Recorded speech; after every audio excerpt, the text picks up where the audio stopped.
جناب علی خوش آمدید کہتے ہیں آپ کو.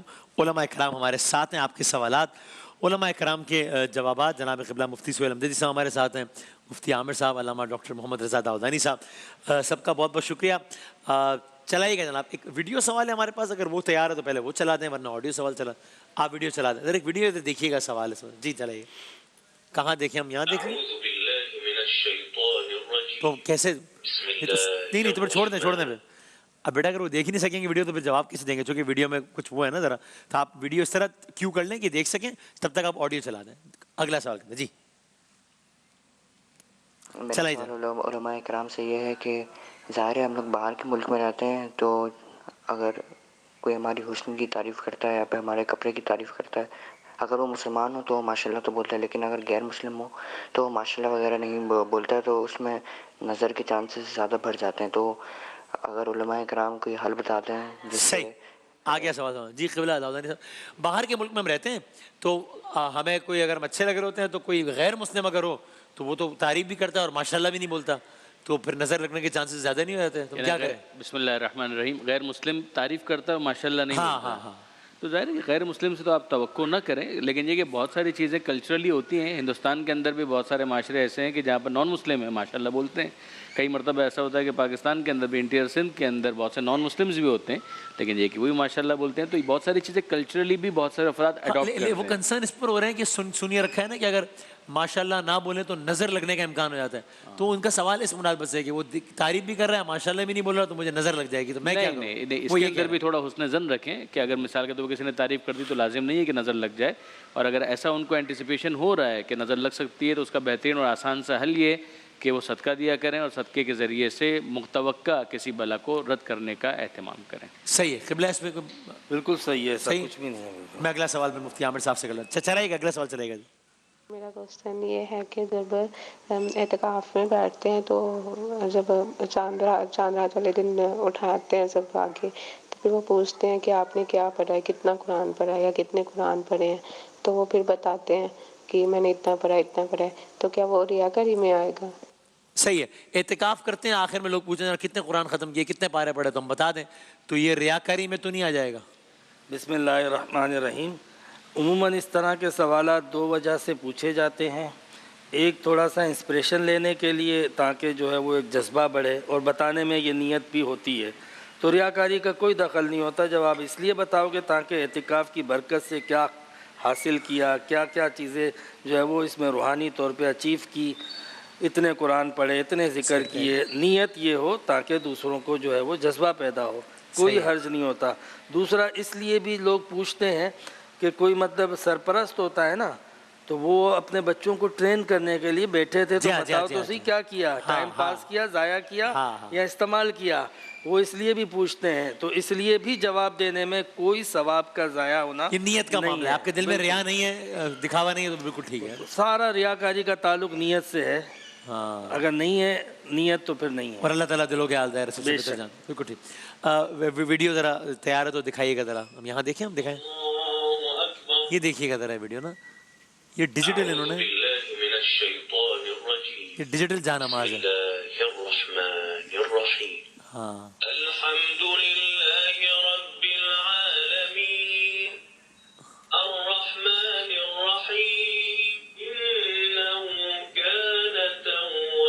صحیح. اچھا اگر یہ ویڈیو کا خالی ایک دفعہ دوبارہ چلائیں, میں خالی شروع کا حصہ دکھانا چاہ رہا ہوں علماء کو, جس میں وہ پلے کرتی ہے نا خاتون, وہ دکھا سکتے ہیں؟ ہاں اچھا, اس میں وہ حصہ نہیں ہے تو وہ باقاعدہ پلے کرتی ہے ڈیجیٹل جان. ٹھیک ہے بیٹا, ڈیجیٹل جان نماز ہے یہ, تو اس میں وہ پلے کیا انہوں نے اور پھر آگے نماز پڑھنا شروع کر دی. تو اب وہ تلاوت یہ نہیں پڑھ رہی, تلاوت وہاں سے ہو رہی ہے, اور یہ خاتون اس پہ وہ کر رہی ہیں جس طرح انہوں نے دکھایا. تو یہ سوال ان کا ہے کہ اس طرح نماز پڑھنا ٹھیک ہے یا نہیں ہے؟ بسم اللہ الرحمن الرحیم, صلی اللہ علیہ وآلہ وصحبہ وبارک وسلم. دیکھیں پہلی بات تو یہ ہے کہ یہ جو جائے نماز ہے نا, اس میں جہاں پر, اب مجھے نہیں پتا کیا لکھا ہوا ہے اس پر, اگر ایک تصویر ہے دکھا سکے دکھائے. لکھا ہوا نظر نہیں آ رہا, لیکن اگر کوئی صلاۃ یا کوئی سورہ کا نام لکھا ہوا ہے یا کوئی ایسی چیز لکھی ہوئی ہے, تو وہاں پر اول یہ کہ پاؤں نہیں پڑنا چاہیے, اس کا جو ہے وہ اس کی احتیاط کریں. دوسرا یہ ہے کہ یہاں پر چونکہ بالکل سر کی جانب آپ دیکھیں کہ اسپیکر یہ پلے کیا انہوں نے, یہ پلے کیا, بٹن دبایا, اب آگے جی نماز کے لیے کھڑی ہو گئی. ہاں اب ظاہر ہے کہ اس میں صلاۃ، قرآن، یہ سارا لکھا ہوا بظاہر ایسا لگ رہا ہے کہ شاید وہ بٹن لگے ہوئے پلے ریوائنڈ فارورڈ کے، بظاہر ایسا لگ رہا ہے دیکھیں. اچھا دوسرا یہ تکبیر ہو سکتا ہے لکھا ہوا ہو، کیونکہ بٹن ہے نا مختلف، تو کیسے پتہ لگے گا کیسے پتہ لگے گا بھائی کون سا بٹن پش کرنا ہے. دوسرا یہ کہ اسپیکر چونکہ سر کی جانب ہے تو اس میں تو کوئی قباحت نہیں ہے، لیکن ایک بڑا آدمی جو بالغ ہے، چاہے مرد ہو یا بالغہ عورت ہو، تو وہ اس طریقے سے نماز پڑھے کہ پہلے وہ سنے پھر نماز پڑھے، نماز میں خلل واقع ہوگا. اس طرح نماز میں ڈسٹربنس ہوگی، اور کیونکہ خارج سے آپ آواز سن کے پھر پڑھ رہے ہیں تو ڈسٹربنس ہوگی. اتنا ضرور ہے کہ جو چھوٹے بچے ہوتے ہیں نا، حدیث سکھانے پاک کے میں لیے ہے، ان کو، ہاں. حدیث پاک میں کہ 7 سال کا بچہ ہو جائے تو آپ اس کو جو ہے نماز پڑھانا سکھائیں، نماز پڑھوائیں. 10 سال کا ہو جائے تو سختی کر کے پڑھوائیں. تو بچوں کو سکھانے کے لیے کہ بھائی نماز ایک طرف بچوں کو کھڑا کر دیں، ایک طرف یہ چلائیں تاکہ اس کی عادت پڑے اور وہ سیکھ جائے، تو اس کے لیے بہتر ہے. لیکن باقاعدہ نماز کے لیے ٹھیک نہیں ہے، سکھانے کی اچھا غرض سے ٹھیک دوسری بات میں وہ نظر کے حوالے سے کہوں گا کہ اگر آپ کو یہ شک پڑ گیا کہ نظر ہو چکی ہے تو سورہ قلم کی آخری 2 آیات 3 مرتبہ پڑھ کے اول آخر کوئی مختصر سا درود شریف پڑھ لیں، اپنے اوپر دم کر لیں.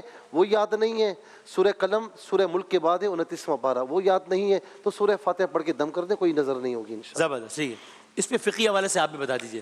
اس میں صرف اتنی سی بات ہے کہ ظاہر ہے کہ اذکار کے جو احترام کے حوالے سے بات ہے وہ تو مشترک ہے، اس میں تو کوئی دوسری رائے نہیں ہے. لیکن ساتھ ہی ساتھ کیا پرپز ہو سکتا ہے اس طرح سے ریکارڈنگ یا آڈیو کو سننے کا؟ ظاہر ہے کہ جماعت نماز کی نیت سے تو یہ نہیں پڑھ رہی ہوں گی، میں توقع نہیں کرتا. تو اب یہی ہو سکتا ہے کہ ایک خاتون ہے یا کوئی شخص بھی ہے اور اس کی قرأت اتنی مناسب نہیں ہے اور اس کو خطرہ محسوس ہو رہا ہے کہ میں اسی طرح سے نہیں پڑھ پاؤں گا، تو پھر وہ ساتھ ساتھ لگا لیں اور سنتے ہوئے اس کو پڑھتے چلے جائیں. یہی ایک پرپز مجھے سمجھ میں آ رہا ہے. اگر یہ مقصد ہے کہ اس کے ذریعے سے وہ اپنی اصلاح کرتے ہوئے ساتھ ساتھ پڑھنا چاہتے ہیں تو اس میں کوئی حرج نہیں ہے، اگر یہ پرپس ہے تو. اور اگر پرپس یہ ہے کہ بس ایک اٹس اے نیو انوینشن، ایک اپنی کنوینئنس کے لیے کر لیا ہے تو پھر نہیں چلے گا نا. اس میں کنوینئنس اگر یہ ہے کہ وہ سنتے ہوئے زیادہ اپنی پڑھنا کنسنٹریشن نہیں پڑھ رہا نا، وہاں آواز آ رہی ہے. اب نہیں پڑھنا تو پڑے گا، قرأت خود پڑھنی ہے. ہاں یہ کلیئر کریں نا، یعنی یہ ریپلیسمنٹ نہیں ہو سکتا نا پڑھنے کا. اگر صرف یہ ازیوم کیا کہ آواز تو آ رہی ہے مجھے پڑھنے کی ضرورت نہیں ہے تو نماز باطل ہو جائے گی نا. نہیں بالکل کافی نہیں ہے، بالکل باطل ہو جائے گی، اس لیے کہ قرأت جو ہے وہ تو واجب فرض ہے. کیونکہ شاید مجھے ایسا لگا کہ اس میں وہ نہیں پڑھے، آئی ڈونٹ نو، شاید مجھے لگا، لیکن اگر ایسا ہے تو پھر نماز باطل، پڑھنا تو ہے ہی، پھر تو قطعاً قابل ہے. ہاں مجھے اس میں یہ لگ رہا ہے کہ یہ پڑھ نہیں رہی، مجھے بھی یہ لگ رہا ہے کہ وہ اس کو ریپلیس کر رہی ہے کہ بس now I don't need to recite it because یہ تو چل رہا ہے نا، تو بس ٹھیک ہے. تو یہ تو نہیں ہو سکتا نا کسی بھی صورت میں، بالکل بھی نہیں. بالکل. تو یہ تو اس میں کلیئرٹی ہے. قرآن کریم میں یہ نماز تو ایک ظاہر ایک معاملہ ہے جس میں آپ نے فقہی تمام تر چیزوں کا خیال رکھنا ہے کہ نظر بھی یہاں سے یہاں نہ ہو جائے، وہ نہ ہو جائے. قرآن کریم میں ترغیب دلانے کے لیے اس طرح کی ڈیجیٹل چیزیں آئی ہوئی ہیں، احسن القرآن، پین والا قرآن، یہ وہ، اس میں تو انکریج کریں گے نا کہ اگر کوئی، اب میرے ذاتی طور پہ میرے کچھ ماتحت لوگ ہیں، اب وہ قرآن پڑھنا چاہتے بھی ہیں، کہتے سر میں کیسے پڑھوں، مجھے آتا ہی نہیں پڑھنا. تو میں نے اس کو ڈیجیٹل قرآن گفٹ کیا کہ یار بیٹا تم چھوڑو، تم یہ پین لو، پین پہ جہاں انگلی رکھو گے وہاں قرآن بجے گا. تو وہ تو ٹھیک ہے نا. بسم اللہ الرحمن الرحیم، صلی اللہ علیہ حبیب محمد وعلی آلہ وصحبہ بارک وسلم. اچھا یہ جو ویڈیو ہے میں نے یہ پوری دیکھی ہوئی ہے. اچھا اس پوری ویڈیو کے اندر یہ ہے کہ یہ جو جس طرح یہ جا نماز آئی ہے اس پہ باقاعدہ تکبیرات ہیں. نماز پوری ہے، جو آپ کہہ رہے تھے شروع سے لے کر آخر تک پوری نماز ہے. وہ خاتون پہلے آ کے وہ سارے بٹن دبا دیتی ہے، یعنی اس کو آٹو پہ لگا دیتی ہے. اس کے بعد جب وہ کھڑی ہوتی ہے تو پہلے وہ اللہ اکبر بھی وہیں سے ہوتا ہے، پھر تلاوت ہوتی ہے، پھر رکوع، پھر سجدہ، وہ ساری چیزیں جو ہے وہ ڈیجیٹل ہو رہی ہیں. تو دیکھیں اس طرح امامت کی تو کوئی شرط پائی نہیں جا رہی، امامت کا کوئی تصور ہی نہیں ہے کوئی اس طرح امامت ہو رہی ہو. تو یہ تو امامت ہوئی نہیں، ساری چیزیں انہوں نے خود کرنی ہے. تو اس کو تو ہم انکریج نہیں کرتے. یہ تو فقہی طور پر یعنی اس کا کوئی درستی کا پہلو نہیں ہے، جواز نہیں ہے صحت کا. رہ گئی بات وہ ڈیجیٹل قرآن کی، تو ڈیجیٹل قرآن تو خیر اچھی بات ہے. اس میں قرآن مجید، فرقان حمید، مختلف اچھے جو مجود اور قاری ہیں ان کی آواز میں ہوتا ہے. تو آپ وہ ٹچ کرتے ہیں تو اس آواز کے اندر خوش الہان قاری کی آواز ہے، مجود کی آواز ہے، آپ سنتے ہیں قرآن. تو وہ قرآن سیکھنے کی نیت سے بھی پڑھا جا سکتا ہے، اور سیکھنے کے علاوہ اگر آپ کو تلاوت اچھی آواز میں تلاوت سننے کا شوق ہے، کیونکہ تلاوت سننا یہ بھی خود سنت ہے. حضور جان عالم علیہ السلام نے تلاوت فرمائش کر کے سنی بھی ہے. ایک مرتبہ آپ نے حضرت ابی بن کعب جنہیں سید القراء کہا جاتا ہے، سب سے بڑے کاریوں کے سردار کہا جاتا ہے، ان کو سرکار علیہ السلام نے باقاعدہ فرمائش کر کے فرمایا کہ تم مجھے پڑھ کے سناؤ. تو انہوں نے عرض کیا حضور یہ تو آپ پہ نازل ہوا ہے. آپ نے فرمایا میں اسے سننا بھی پسند کرتا ہوں، یعنی میں چاہتا ہوں کہ دوسرے سے بھی سنوں. تو ٹھیک ہے نا، وہ تو بالکل اچھی بات ہے وہ کرنا. ڈیجیٹل ایپس آ گئی بڑے اچھی، وہ اسلام 360 ایپ ہے، اس میں آپ